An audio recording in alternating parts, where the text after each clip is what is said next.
Okay, hi and welcome. Alright, so, yeah, so here we are in Ukraine, and I guess this map is just not good enough, but way in here is one of the Russian, Russian naval bases are for the Black Sea Fleet. Very scary. They got a bunch of ships in there.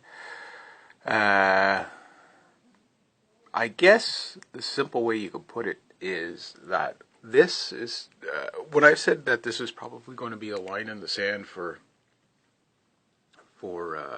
Russia, well, it's turning out that it most likely will be. When the Polish Prime Minister, ambassador or the Prime Minister of Poland, looked at the opposition leader of,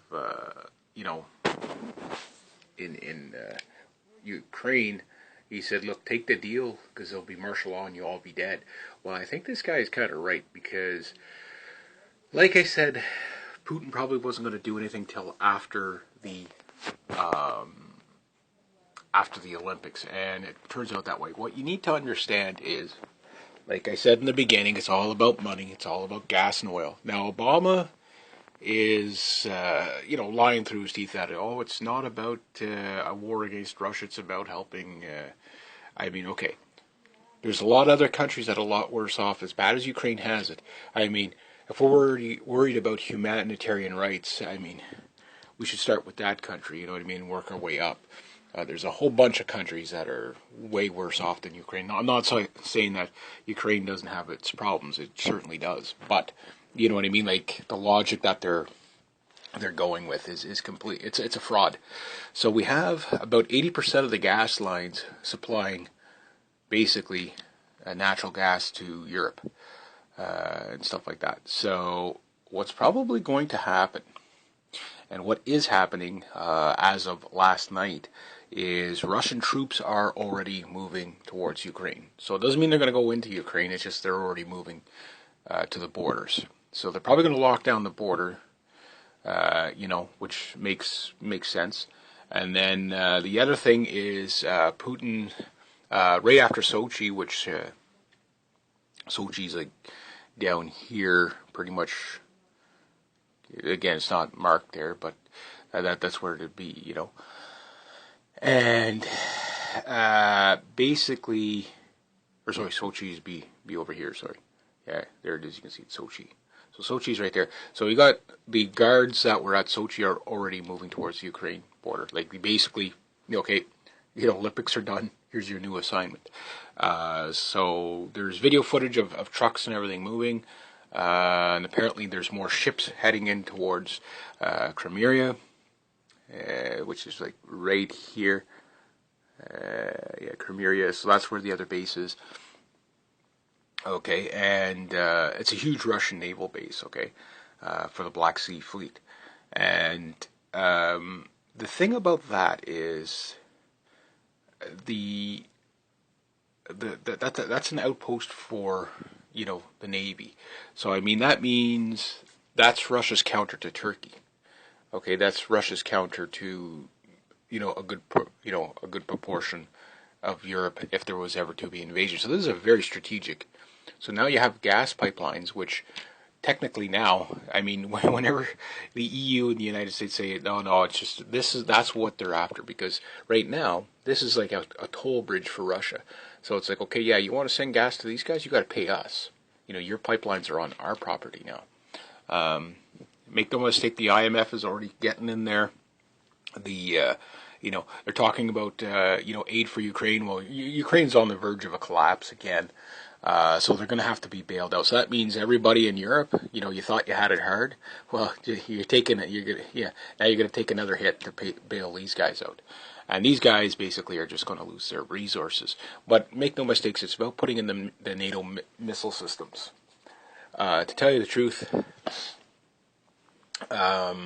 there's already like a huge kind of start of a revolt in this area of Ukraine of people that support, they're basically Russians is what they are. So, yeah. Oh, yeah.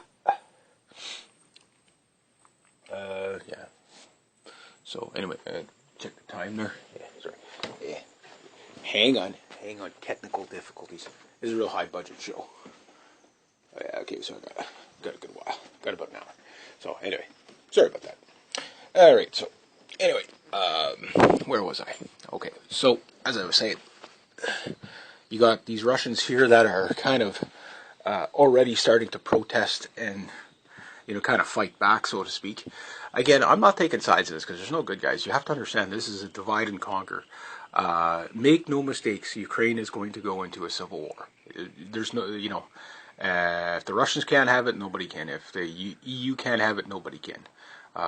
See, if the Ukrainian people really wanted to do the right thing, what they should really do is not sign an alliance with either. That way they don't threaten Russia with missile systems, and that way they don't get taken advantage of by the IMF and the EU and all those, because they are going to be taken. I mean, there's a lot of people, are buying into the propaganda, but it's, when you really look at, like all the different other alternatives. I'm not talking like the big guys like Alex Jones and AMTV and so. I'm talking about the people that are over there, like their medias. Here's the Russian people that support, in Ukraine that support, the Russian government and what they're doing. And then you have people on the other side saying, yeah, well, we want to, do away with the government we have because the government we have, which I agree, the guy was a slime ball, the president they have, but the thing is that, they're like, well, I don't really want to join Europe, though. So there are Ukrainians that probably do want to join Europe, but I don't think those Ukrainians that want to join Europe are really understanding, what it's going to do to them. Because make no mistake, I mean, these people are going to get thrown under the bus one way or the other. It's going to be very, very bad for them.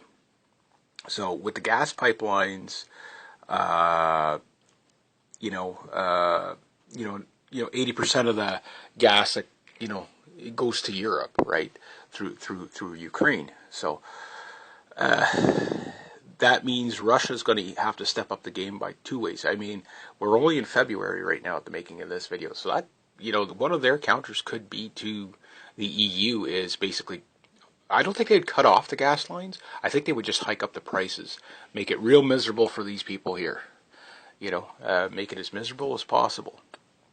The second thing is that Ukraine is a breadbasket for Russia. It does produce a lot of food. It's not the only place in Russia, that produces food, but it is not only a strategic location, but it's a resource-based location for Russia. So of course they're gonna, make no